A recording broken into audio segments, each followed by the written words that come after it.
Doctor Jaishankar शाही, BA प्रथम वर्ष, अनिवार्य हिंदी से संबंधित इस व्याख्यान में आप सबका स्वागत करता हूं।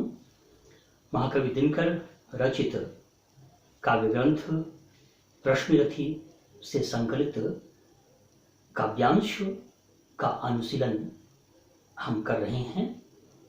आज फिर शेष अवतरणों की चर्चा हम आपसे करेंगे।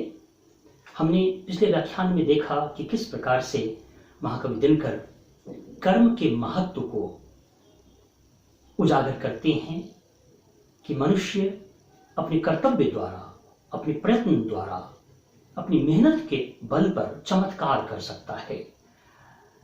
जयशंकर प्रसाद ने कामायनी महाकाव्य में लिखा, कर्म यज्ञ से जीवन का के सपनों का स्वर्ग मिलेगा, कर्म यज्ञ से जीवन के सपनों का स्वर्ग मिलेगा, इसी विपिन में मानस की आशा का कुसुम खिलेगा। कर्म के माध्यम से, अपने कर्म यज्ञ के माध्यम से हम हर असंभव को संभव कर सकते हैं। आगे का जो अवतरण है उसका हम वाचन करते हैं और साथ साथ विश्लेषण भी करते चलेंगे। दिनकर जी लिखते हैं, गुण बड़े एक से एक प्रखर हैं छिपे मानवों के भीतर, मेहंदी में जैसे लाली हो, वर्तिका बीच उजियाली हो।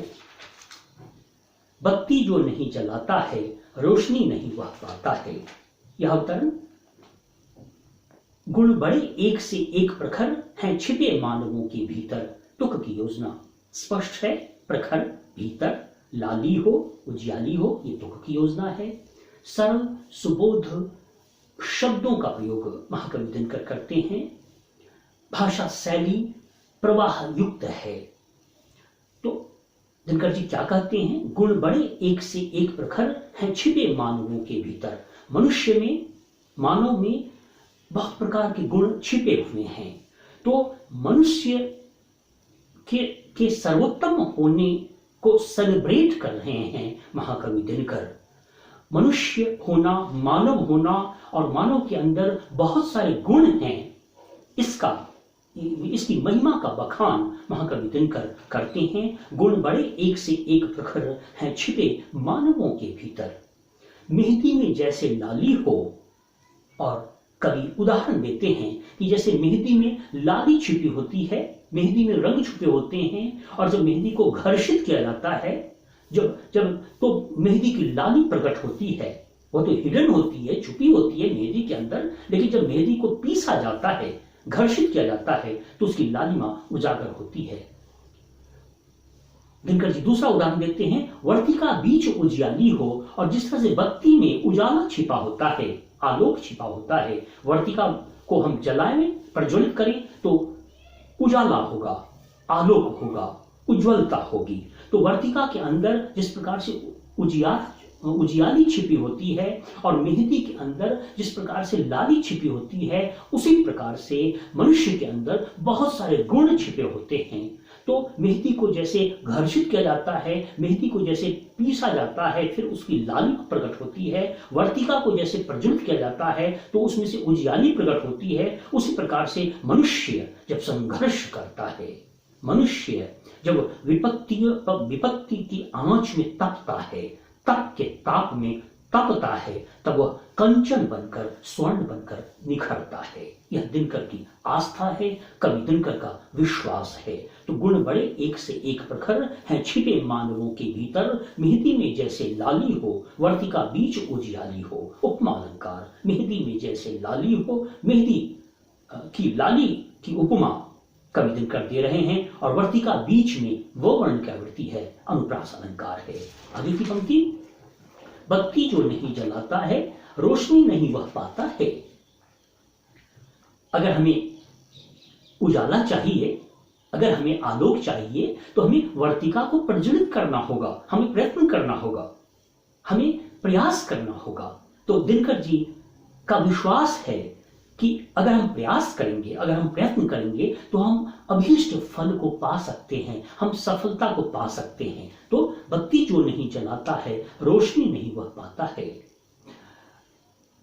संस्कृत में एक श्लोक आता है कि न ही सुप्तस्य सिंहस्य प्रविशन्ति मुखे मृगा।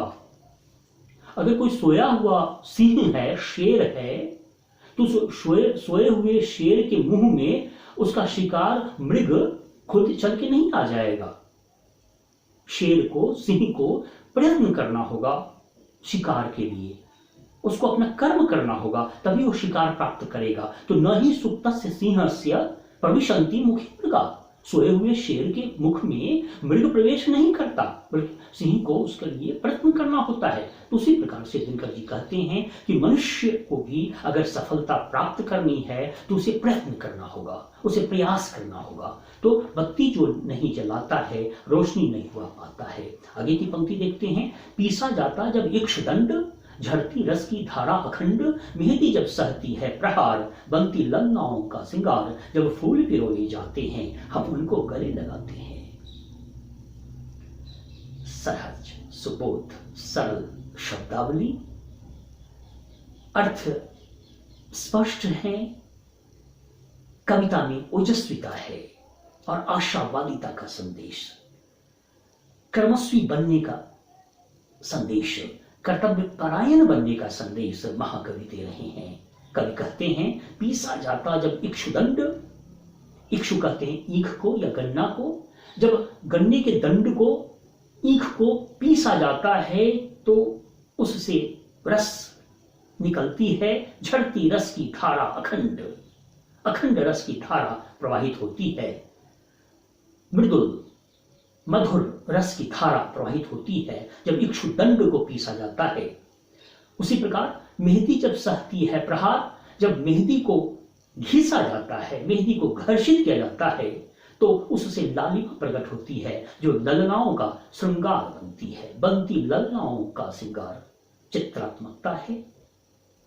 मेहंदी जब सहती है प्रहार, बनती ललनाओं का श्रृंगार, जब फूल पिरोए जाते हैं हम उनको गले लगाते हैं। फिर महाकवि दिनकर कहते हैं, जब फूलों को गूंथा जाता है, फूलों को, प्रसूनों को पिरोया जाता है तो माला तैयार होती है जिसको हम अपने गले में डालते हैं।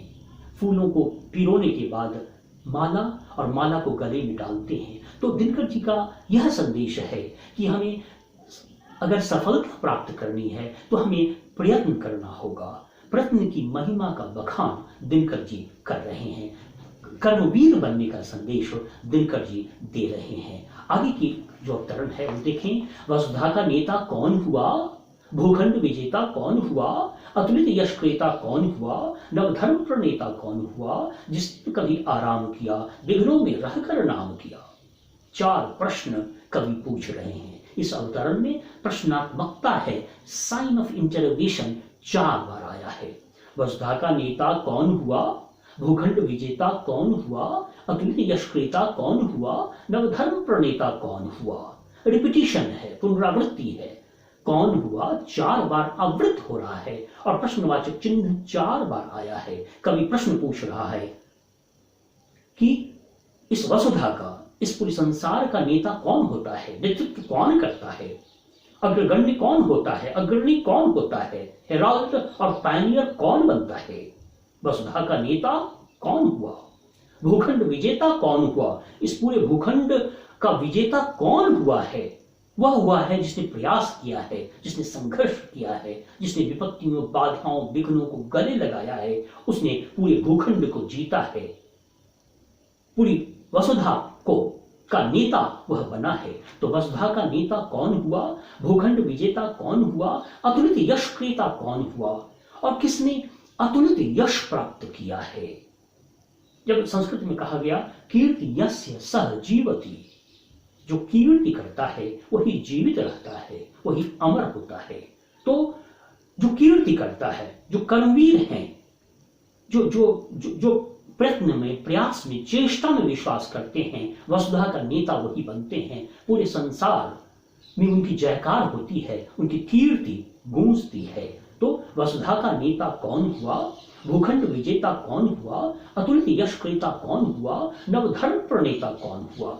धर्म का प्रणयन किसने किया, यहाँ कवि का संकेत महात्मा बुद्ध की ओर है, वर्धमान महावीर की ओर है, जिन्होंने क्रांति की, कन्फ्यूशियस की ओर है, सुकरात की ओर है, ईसा मसीह की ओर है, जिन्होंने भी नए धर्म का प्रणयन किया, नई विचारधारा को संसार के समक्ष प्रस्तुत किया। उन्होंने इनिशिएटिव लिया, उन्होंने प्रयत्न किया, उन्होंने अपने संकल्प को सिद्ध किया। तो नवधर्म प्रणेता कौन हुआ? आगे की पंक्ति दिखकर क्या कहते हैं? जिसने न कभी आराम किया, विघ्नों में रहकर नाम किया। कवि दिनकर कहते हैं कि वसुधा का नेता वह हुआ है, भूखंड विजेता वह हुआ है, अतुलित यश क्रेता वह कर्मवीर हुआ है, और नए धर्म का प्रणेता वह शूरवीर हुआ है जिसने कभी आराम नहीं किया, जिसने कभी विश्राम नहीं किया, बल्कि निरंतर संघर्ष करता रहा, निरंतर प्रगति के पथ पर अग्रसर होता रहा, विघ्नों में रहकर भी जो घबराया नहीं, बल्कि विघ्नों बाधाओं का मुकाबला किया और रास्ता बनाया। तो आशावादिता का, कर्मस्विता का संदेश सुनाती हुई यह कविता, जब किसी कवि ने कहा कि इस पथ का उद्देश्य नहीं है शांत भवन में टिक रहना, इस पथ का उद्देश्य नहीं है शांत भवन में टिक रहना, किंतु पहुंचना उस सीमा तक जिसके आगे राह नहीं। वहां भी कर्मस्विता का, प्रगतिशीलता का संदेश कवि देते हैं। तो जिसने न कभी आराम किया, विघ्नों में रहकर नाम किया।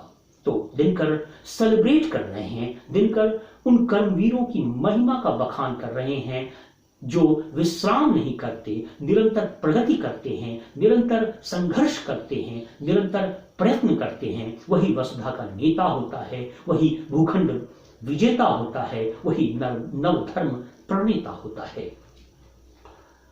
लॉन्गफेलो अंग्रेजी के एक महान कवि हुए और उन्होंने इसी कर्मस्विता को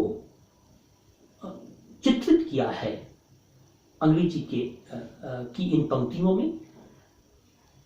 वे कहते हैं, heights where the great men reached and cared were not attained by sudden flight, but while their companions slept, they were twining of words in the night। अर्थात लॉन्गफेलो कहना चाहते हैं कि महापुरुषों ने जो ऊंचाई प्राप्त की है वह अकस्मात उड़ान भर के नहीं प्राप्त की है, या एक दिन में इस ऊंचाई को उन्होंने प्राप्त नहीं किया है, बल्कि इसके लिए निरंतर कई वर्षों तक उन्होंने तपस्या की है, साधना की है, कर्म किया है, प्रयत्न किया है, तब जाकर के उन्होंने इस शिखर को प्राप्त किया है। जब उनके साथी सहचर रात के अंधेरे में सो जाया करते थे, तब वे रात रात भर जगकर परिश्रम करते थे, अपने अभीष्ट को प्राप्त करने के लिए मेहनत में संलग्न रहा करते थे।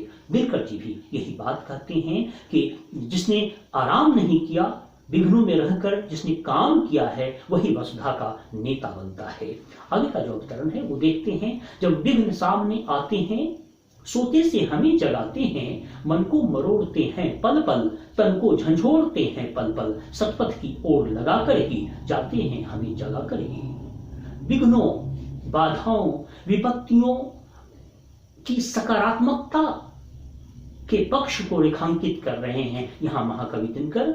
वे कहते हैं कि हमारे जीवन में अगर विघ्न आते हैं, बाधाएं आती हैं, विपत्ति आती हैं, किसी प्रकार की कैलेमिटी या कैटास्ट्रोफ आ गया हमारे जीवन में, तो हमें उसे घबराना नहीं है, बल्कि ये विघ्न, ये बाधाएं, ये फेलियर्स, ये विफलताएं हमें सोते से जगाती हैं। हम सोए होते हैं, हम निष्क्रिय होते हैं, हम पैसिव होते हैं, तो हमको वो एक्टिव बनाती हैं, हमें वो चेष्टाशील बनाती हैं, हमें वो प्रयत्नशील बनाती हैं। तो विघ्न, विपत्ति या विफलताएं जो आती हैं, उनका एक सकारात्मक पक्ष है कि वे हमें एक्टिवेट करती हैं, हमें मोटिवेट करती हैं। तो जब विघ्न सामने आते हैं, सोते से हमें जगाते हैं। इसलिए कहा जाता है कि failures are the pillars of success.